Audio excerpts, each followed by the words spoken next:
Você já percebeu que, embora toda organização tenha escrito em letras garrafais seus enunciados sobre missão, visão e valores, esses enunciados, via de regra, não dizem absolutamente nada? Que muito se fala que nós vivemos em uma sociedade de valores deteriorados? Mais do que isso, a gente ouve desde pequenininho sobre a importância de estabelecermos um sentido, um propósito nas nossas vidas. Esse tipo de coisa tão batida, mas tão pouco compreendida, traz implicações muito graves para nossas vidas. E sobre isso, algumas questões importantes devem ser debatidas. Será que isso realmente importa? Afinal, por que se fala tanto sobre isso? Será que isso afeta a nossa produtividade? Qual o impacto disso para a nossa qualidade de vida? O que acontece dentro de nós quando nós temos clareza sobre as nossas missões e os nossos valores? Como isso afeta o nosso comportamento? E em adolescentes, qual seria o impacto desse tipo de coisa? É sobre isso que nós falaremos hoje.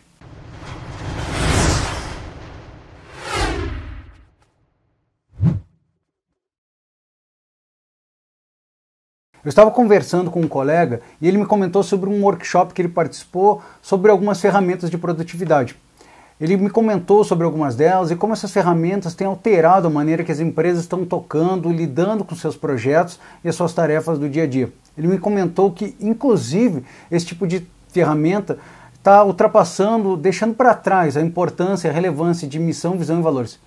Esse comentário me saltou aos olhos, mas eu fiquei bem curioso, na verdade. Eu não interrompi e fiquei apenas ouvindo.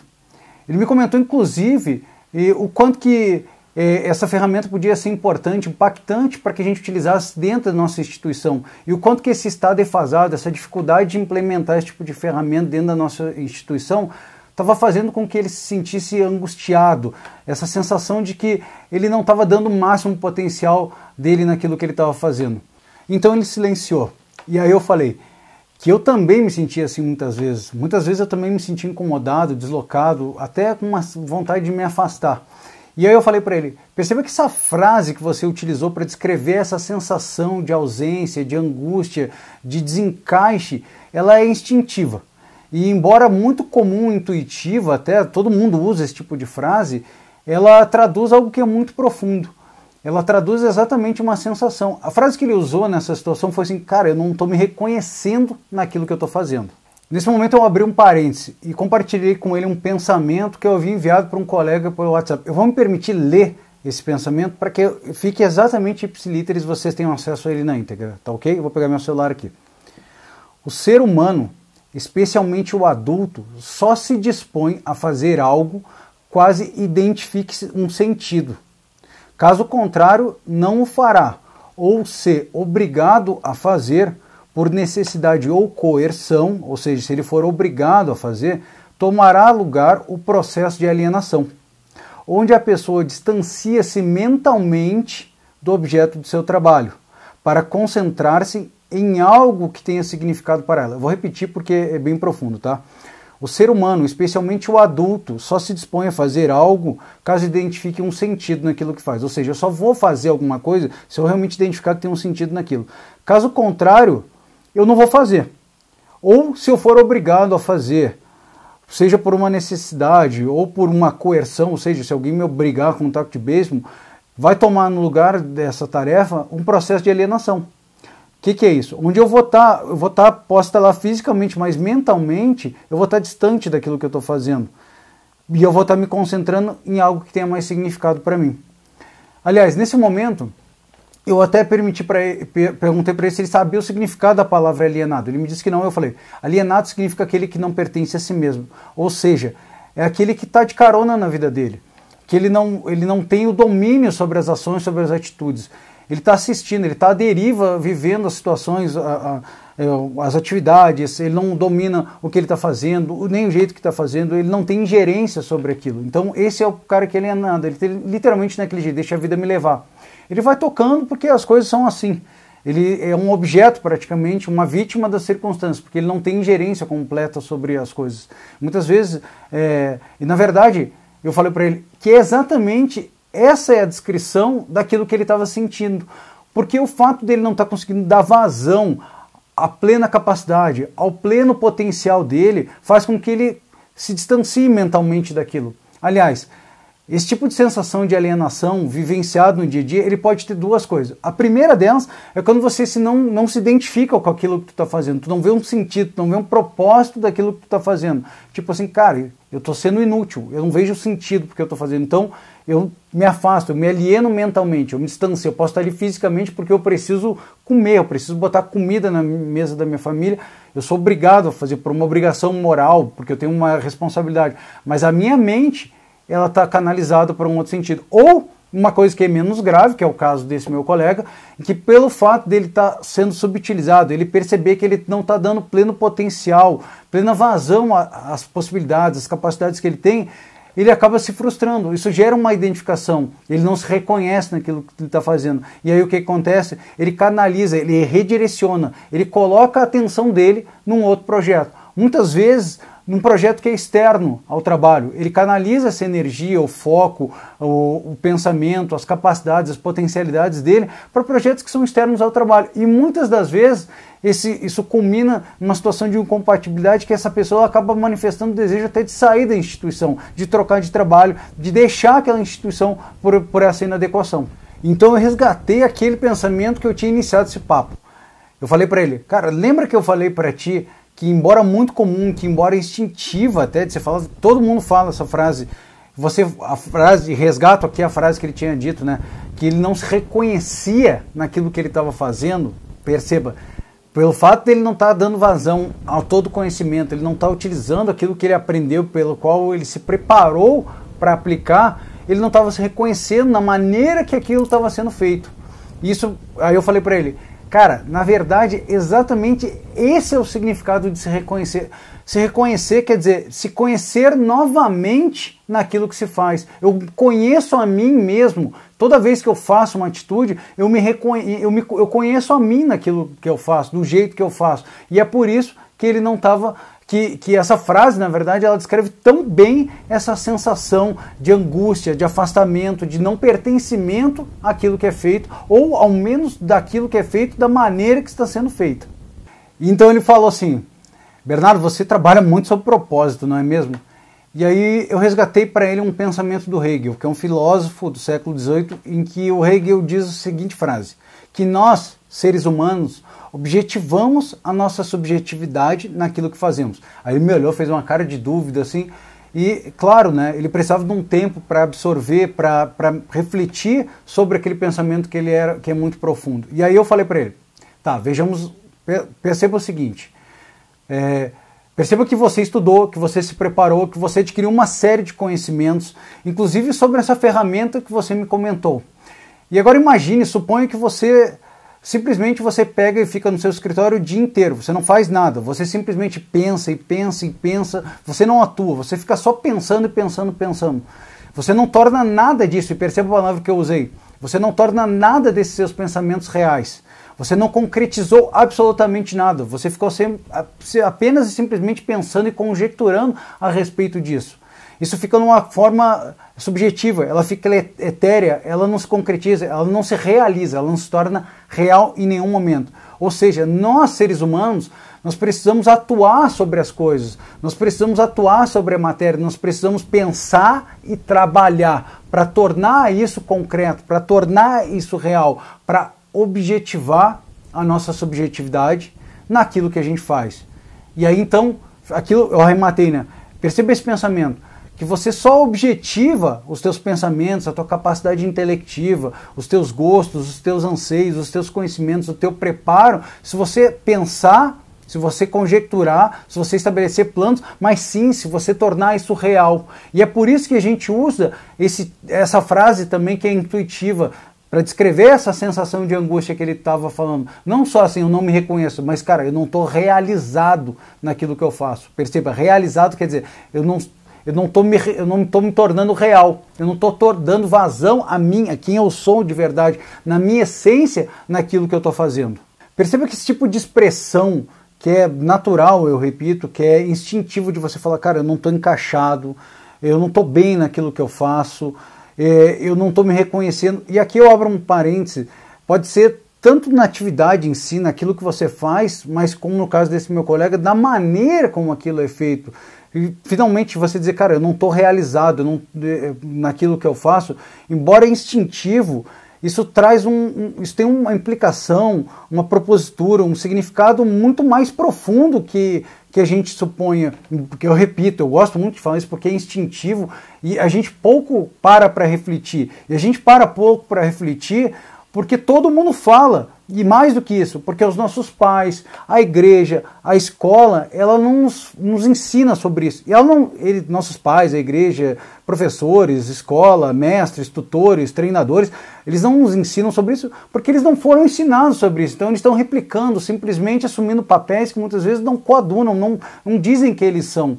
E as empresas também, via de regra, não sabem como utilizar. E por isso que esses enunciados sobre missão, visão e valores das empresas, via de regra, se tornam um jogo de palavras mortas, que não diz nada, quando na verdade esse seria um instrumento muito importante, se tivesse um real significado, se fosse aplicado da maneira correta, para que a gente alinhasse as nossas missões, os nossos sensos de missões pessoais, nossos sistemas de valores pessoais, a nossa visão, a nossa perspectiva, aquilo que a gente está ansiando e buscando para a gente a nível pessoal, para a gente alinhar com as missões, as visões, os valores da empresa, porque aí sim se torna uma relação ganha-ganha. E a gente, aí sim, quando a gente faz aquilo que está alinhado, que a gente enxerga um sentido, um propósito naquilo que a gente faz, do jeito que é feito, aí a gente coaduna, a gente anda em paralelo e ganha muito mais produtividade, ganha engajamento, ganha em significado, você tem maior percepção de importância, de relevância daquilo que você faz no teu dia a dia,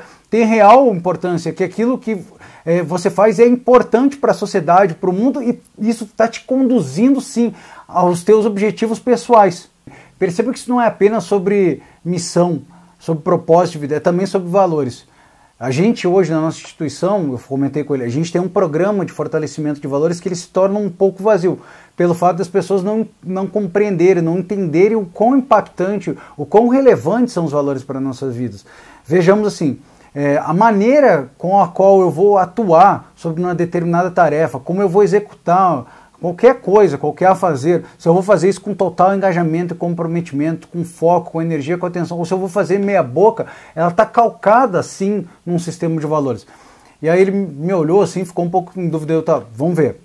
Perceba que você tem uma série de demandas, de tarefas, de coisas para você fazer na tua vida. E é humanamente impossível, isso é fato, é humanamente impossível que você se dedique com o mesmo foco, com a mesma energia, com a mesma concentração a todas essas tarefas que você tem. Então, você tem uma atenção difusa. E todas essas ações, esses comportamentos, atitudes que você tem no teu dia a dia, eles estão concorrendo pelos teus recursos, teu tempo, tua energia, teu foco, tua determinação. E você escolhe entre essas atividades algumas delas para você colocar mais ou menos energia. E como é que você elenca quais dessas atividades são mais importantes para que você coloque? Exatamente isso, você atribui valor a essas coisas. Exatamente essa é a palavra, você atribui valor, você coloca como numa relação de peso entre as coisas aquilo que você atribui maior valor. Por trás dessa palavra, que é valor, tem exatamente isso. Você atribui valor, você atribui um peso entre as coisas, você faz uma relação de custo-benefício entre as atividades, as tarefas que você tem que ter para que você coloque a sua energia ou não naquilo, para que você coloque a tua atenção naquilo ou não. Isso é muito relevante. Todo sistema de palavras que se chama valor, por exemplo, amor, comprometimento, profissionalismo, disciplina, organização, tudo isso são valores. Então eu me sinto internamente, são coisas que eu atribuo importância para mim dentro do meu modelo de vida, do Bernardo, do João, do Ricardo, da Joana, da Maria. Esse conjunto de palavras, eles servem exatamente isso, para elencar coisas que são de certa forma subjetivas, mas que são importantes para você. E aí no dia a dia, quando você enfrenta situações que não estão alinhadas com esse sistema de valores que é pessoal, isso corre uma certa autoagressão. E se você tem que fazer alguma coisa que está em desacordo com esse sistema de palavras, você se torna um pouco afastada, um pouco alienada. A tua mente vai para outro lugar.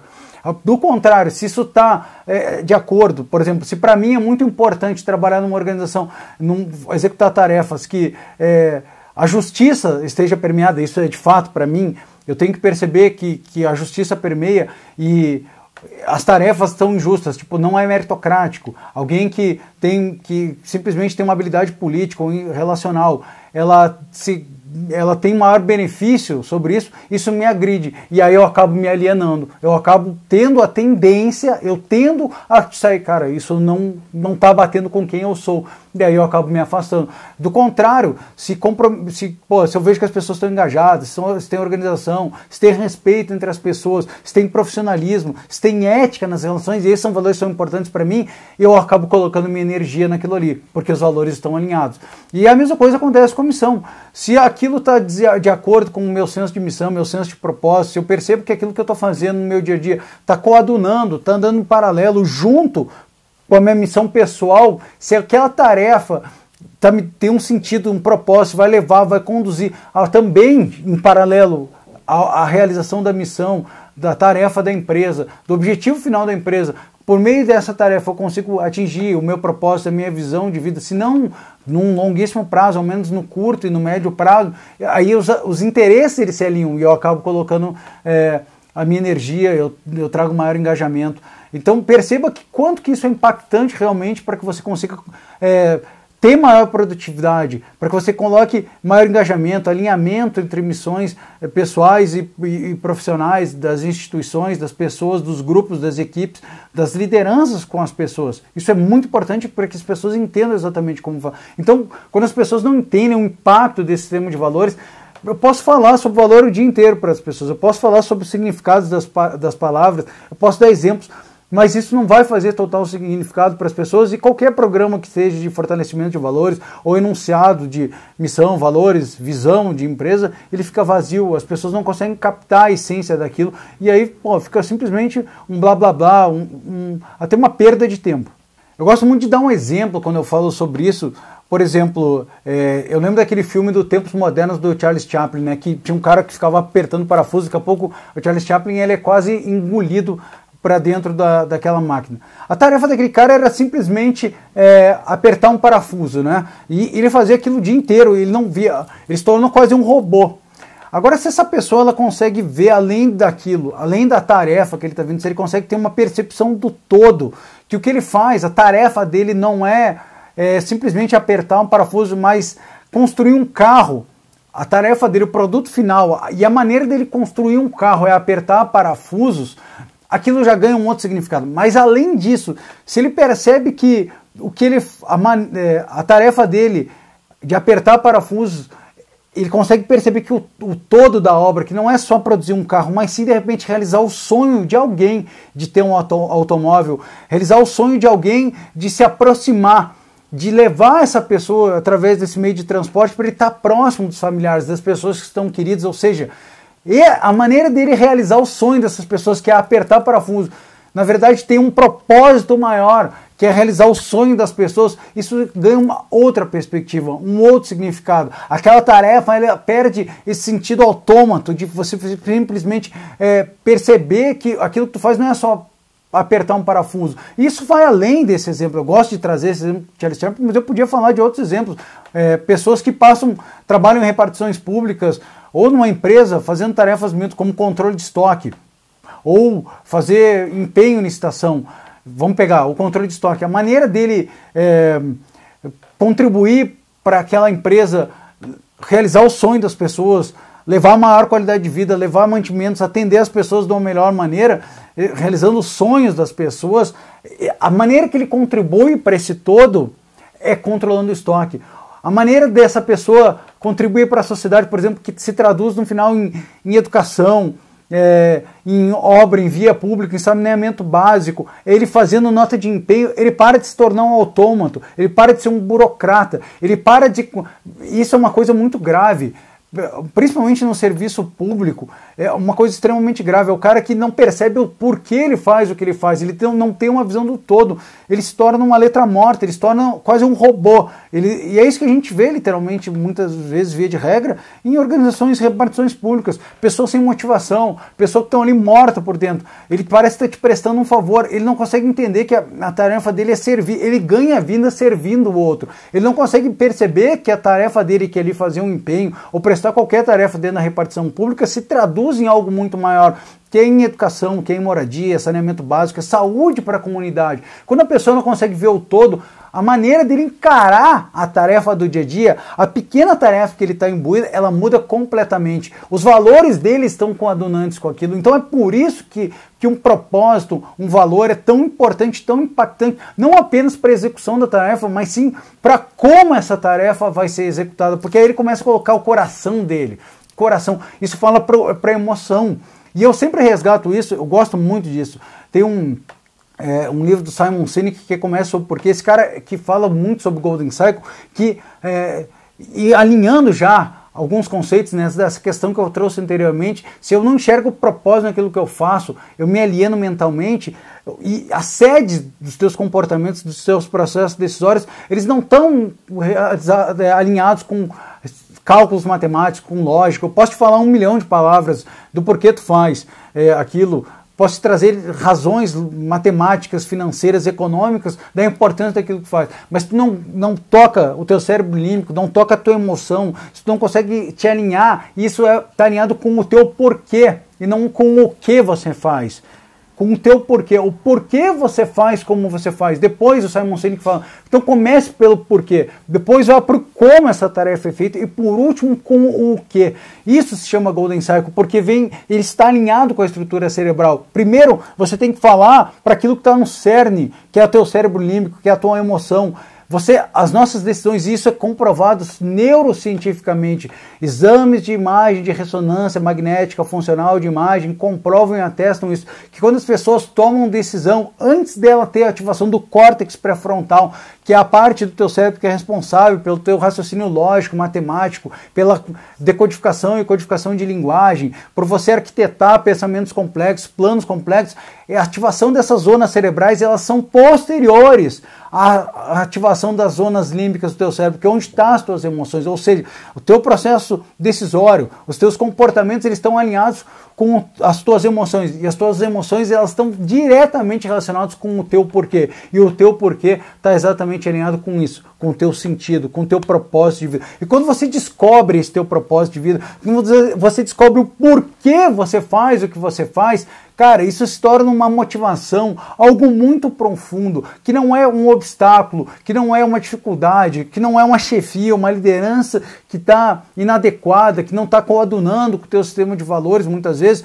ou que está um pouco retrógrado. Não é isso que vai te tirar a motivação, não são as dificuldades de uma venda de insucesso, não é a derrota temporal de você não ter passado, não ter sido aprovado de primeira, de segunda ou de terceira, de você estar repetindo um estudo preparatório para um concurso público por anos e anos a fio. Não é isso que vai te tirar do eixo. Mas para isso você tem que ter um combustível muito forte, porque se for só dinheiro, razão econômica, isso fala para a tua linguagem matemática, isso não fala para o teu porquê, e aí você vai parar, você vai desistir. Então é por isso que eu acho tão relevante falar sobre propósito, sobre missão, sobre valores, sobre visão de empresas, e por isso que eu defendo arduamente essa bandeira. E perceba que o que vale para missão vale também para valores. Perceba que todo momento a gente está escolhendo alguma coisa, se a gente vai ou não fazer alguma coisa, se a gente vai acatar ou não, se a gente vai respeitar ou não, se a gente vai se dedicar, se engajar em algum projeto, em uma tarefa ou não. E o que vai dizer se a gente vai acatar ou não, não é só esse sentido de propósito, mas também esse sistema de valores. Valores, a palavra valor, ela é perfeita nesse sentido, e eu repito, que eu falei já anteriormente, porque valor é exatamente isso. É uma palavra que diz...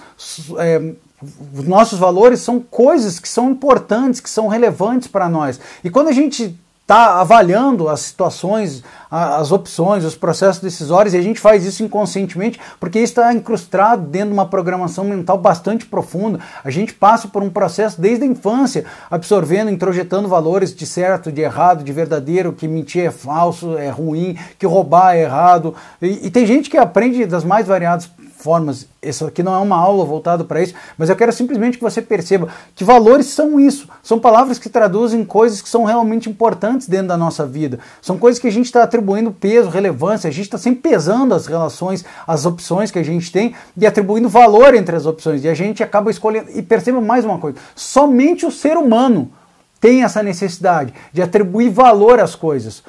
Os animais não fazem isso, eles seguem uma programação instintiva, eles só fazem o que está no instinto. Nós, homens, não. A gente está sempre pesando, a gente vai fazer uma coisa ou não, a gente vai se casar com A ou com B, a gente vai trabalhar nisso ou naquilo, a gente vai morar aqui ou lá, a gente vai alugar uma casa ou vai alugar um apartamento, eu vou me dedicar a essa tarefa ou não, eu vou fazer uma faculdade X ou vou fazer uma faculdade Y, eu vou prestar um concurso ou vou empreender.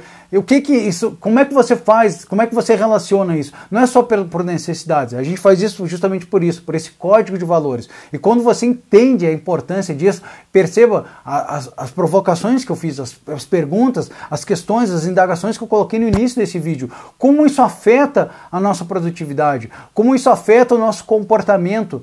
E agora eu vou entrar na pergunta final, principalmente isso. Como isso afeta o comportamento de um adolescente? Perceba que um adolescente ele está vivendo uma fase extremamente complexa. Ele começou a desconstruir as identidades, as instituições, as figuras paternas e maternas de tutores, de professores. Ele começa a se questionar, ele começa a realmente ser dono da sua identidade. E esse é um período bastante perigoso, porque ele não tem clareza sobre a identidade dele. E muitas questões dúbias se colocam. Perceba que uma coisa das mais importantes e relevantes para qualquer ser humano é você ser aceito e se sentir pertencente a um grupo de pessoas. Aliás, isso é muito mais grave na adolescência do que para as demais fases da nossa vida. Eu já vou falar nisso, mas eu coloco essa questão da importância, da relevância de você ser aceito e pertencer a um grupo em alguns vídeos que eu já publiquei aqui. Na série Protagonistas da Existência, eu coloco isso como o fator número 1. O que faz com que a espécie humana sobreviva, né? O que faz com que nós tenhamos perseverado de uma espécie que estava ameaçada de extinção há 70 mil anos atrás, com apenas 6 mil, para hoje no globo nós temos mais de 3 bilhões de pessoas. Eu volto a falar disso, dessa capacidade, dessa habilidade que nos difere dos demais animais, num vídeo que eu falo especificamente sobre inteligência social. E é essa a habilidade que nos difere, que é a possibilidade de a gente se juntar, da gente dividir, da gente dividir tarefas. Porque em algum momento, e aconteceu, teve um clique ali mental dentro, uma mutação dentro do nosso cérebro, que a gente começou a valorizar, que a gente começou a dar importância e perceber que se a gente se juntasse, a gente conseguia partilhar tarefas, a gente conseguia nos prover alimento em maior abundância, a gente conseguia prover abrigo para a espécie humana. E foi aí que a espécie humana começou a combater, porque a gente tinha predadores de todos os gêneros.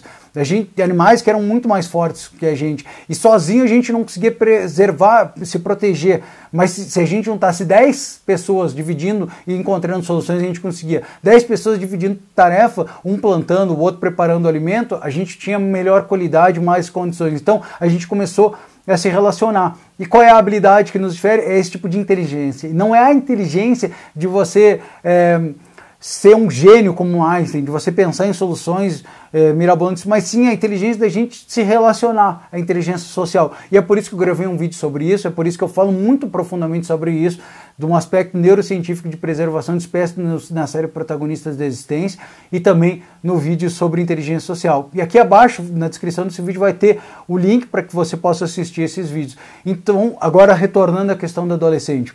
Nesse período em que ele tem uma série de dúvidas, que ele está se impondo, que ele está ganhando a sua independência, algumas questões centrais começam a se impor para ele. E perceba, e aí alguns desafios também. Então, muitas vezes ele é tomado algum tipo de decisão ou de desafio, tipo assim, que ele tem que beber, de que ele tem que fumar um baseado de maconha, o grupo faz isso, e aí ele é ofertado, e naquele momento um dilema se instala, um dilema pessoal dele, cara, eu faço ou não faço? E embora esse adolescente ele saiba que aquilo é errado, que ele não deve fazer aquilo, que fumar, que ingerir álcool faz mal, que fumar um baseado de maconha é algo contra a lei, muitas vezes ele cede. Por quê? Porque ele tem a necessidade de ser aceito, porque a questão que se instala, o pano de fundo, é o seguinte: se eu fizer, eu sou parte do grupo. Se eu fizer, eu sou aceito. Se eu fizer, eu sou descolado. Se eu fizer, eu ganho potência perante o grupo. Se eu fizer, eu faço parte da galera. Se eu não fizer, eu sou rejeitado. Eu sou careta, vão rir de mim. E aí por trás, perceba, por isso que eu comentei aquilo ali anteriormente, tem essa necessidade premente no ser humano de nós sermos aceitos. Eu falo sobre isso também num livro, num vídeo que eu gravei sobre o porquê nos autossabotamos. Essa é uma das razões pelas quais nós nos autossabotamos, porque quando a gente é rejeitado, essa dor emocional, ela é tão excruciante, real, quanto uma dor física. Não é o tema desse vídeo, mas se você quer entender um pouquinho mais sobre essa relação, aqui embaixo também vai ter a descrição desse vídeo. Então o adolescente ele tem que escolher isso aí. E como ele não tem clareza sobre o sentido dele fazer o que ele faz, como ele não tem clareza sobre o sistema de valores dele, ele não foi ensinado sobre isso. Os pais dele não conhecem sobre isso e por isso não o educaram. A escola não sabe como trabalhar esse tipo de situação. A igreja não fala. Muitas vezes o que tem é um tipo de imposição de algum tipo de valor, do certo ou errado, do que deve ou não deve ser feito, mas isso não é alguma coisa que ele pôde refletir, que ele assumiu para ele, que isso teve por objeto uma reflexão daquilo que erra. Cara, quem sou eu? O que é importante? Quais são os meus talentos? Qual é o sentido da minha vida? Para onde eu gostaria de ir? Aonde eu quero chegar? O que me faz perceber que a minha existência tem um real propósito? Quais são os valores que são realmente importantes para mim? Então, perceba que nesse momento, e é o que ele não percebe, e é por isso que eu estou falando isso, dentro dele, imagine que tem... Agora eu peço para que você viaje comigo, que você estabeleça essa imagem mental, que existe um cabo de guerra, literalmente, dele. Dentro dele tem um lado que está puxando, que é um sistema de valores, cara, de atenção do grupo, de reconhecimento, de aceitação social, de você ganhar potência perante o grupo, de você se sentir bem, de você se sentir foda literalmente naquilo, de você estar sendo descolado, de você estar sendo engraçado. E quando você faz isso, esse cabo de guerra que te arrasta para você fumar, para você beber, ele está puxando para um lado. E do outro lado, tem um sistema de valores que diz para você não fazer. E quais são os sistemas de valores que está puxando para o outro lado? Cara, é a verdade para com você, para com seus pais, é o sentido de correção, de honestidade, de verdade, é o sentido de preservação, de saúde, você saber que aquilo faz mal para você e aquilo que é importante para você, de você, cara, isso é para onde eu quero ir. Então perceba, imagine que tem literalmente um cabo de guerra puxando para um lado. Faz, para o outro não faz. E como esse adolescente ele não tem clareza do sistema de valores, ele vive esse processo de uma maneira inconsciente. É um dilema que se instala dentro da mente dele e muitas vezes ele não sabe como agir. Isso traz um sofrimento enorme. Muitas vezes, pela essa ausência de conhecimento, ele fica o quê? Ele fica à deriva. Ele toma decisões baseadas não num sentido que seria estabelecido por um senso de missão e de propósito de vida, por uma consciência daquilo que é realmente importante para mim, daquilo que realmente faz sentido na minha vida, eu atender ou não. E ele toma decisões baseadas naquilo que é vivido no momento. Isso muitas vezes faz com que ele assuma papéis dúbios na vida. Ele é uma pessoa que é o certinho dentro de casa, dentro da escola, ele estuda, ele se comporta perante os pais, perante a sociedade e perante os amigos ele é o engraçado, ele é o cara que fuma, que bebe, ele é o descolado. Então isso muitas vezes, isso que começa na adolescência, muitas vezes traz consequências para uma vida. Ele acaba introjetando que isso é um normal, que as pessoas podem ver papéis dúbios na vida. E ele se afirma de maneiras diferentes, condicionados a situações momentâneas. Ele fica sempre vivenciando situações no presente. Todas as decisões dele são baseadas no aqui e no agora. Como ele não tem um senso de maior, de propósito, de por que ele faz o que ele faz, uma relação, uma clareza na vida dele sobre os valores dele, ele não se dá nem conta que existe esse cabo de guerra dentro da mente dele. E ele toma decisões circunstanciais baseado em prazeres momentâneos. E eu falo sobre isso é uma das razões pelas quais a gente toma decisões emocionais baseadas em recompensas imediatas de curto prazo. E eu falo disso num outro vídeo que eu falei sobre traição, sobre autossabotagem, sobre a relação entre decisões imediatas, circunstanciais de curto prazo e uma clareza com aquilo que é realmente importante para nós. Eu falo isso nesse outro vídeo, que também o link vai estar aqui embaixo, que eu falo sobre a relação emocional e decisões sobre impulso.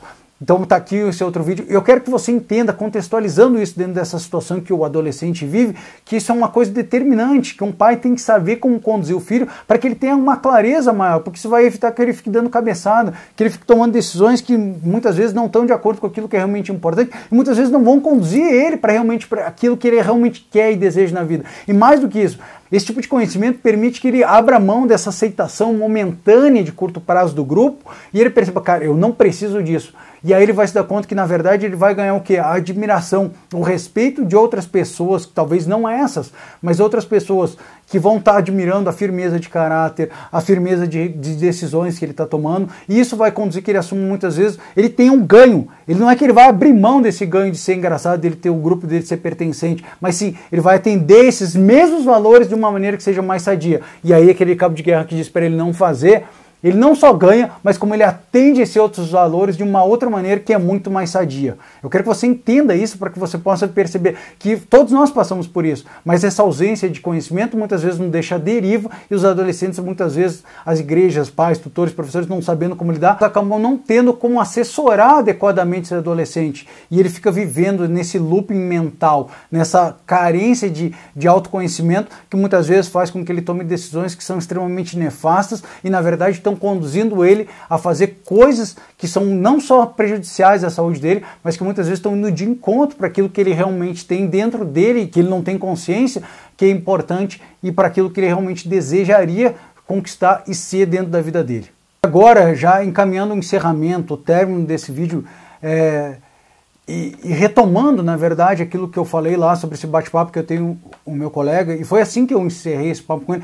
Cara, é por isso que eu realmente acredito que missão, visão e valores nunca vão ser uma coisa ultrapassada. Não importa o que seja, ferramenta de produtividade, escolhas profissionais, tarefas, execução de atribuições, trabalho de conclusão de discurso, escolha de cursos universitários que a gente vai fazer, de profissão, de relacionamentos, de onde vamos morar ou não, daquilo que vamos fazer, se tu vai malhar ou não vai malhar, se tu vai, o que tu vai comer, tudo isso vai estar pautado por trás em ganho de valores secundários. Eu trabalho isso em muita profundidade nos meus cursos, eu trabalho isso com muita profundidade nos atendimentos, nas mentorias que eu realizo. E por quê? Porque é isso que vai te dar um sentido naquilo que tu faz, é isso que vai gerar engajamento, comprometimento, que vai garantir que as pessoas coloquem o seu melhor naquilo que elas fazem. Isso que vai garantir que a nossa sociedade saia da zona de mediocridade, em que as pessoas dão o mínimo e querem o máximo, em que ela espera ansiosa. Aliás, eu vou até mais do que isso. Que as pessoas parem de esperar o happy hour, aquele dia sexta-feira, 18 horas, esperem uma semana acabar para ela ter a hora de felicidade. E isso é uma coisa muito triste, é uma figura muito triste, que as pessoas esperam não somente a hora feliz dela ser sexta-feira, 18 horas, mas ela espera a vida dela acabar, ela espera as férias, o final do ano chegar para ela ter um mês de felicidade, de prazer, fazendo o que faz, ela espera se aposentar, passar 30 anos de trabalho para ela poder se dedicar a alguma coisa que seja, ou seja, parece que a gente está sempre esperando a morte.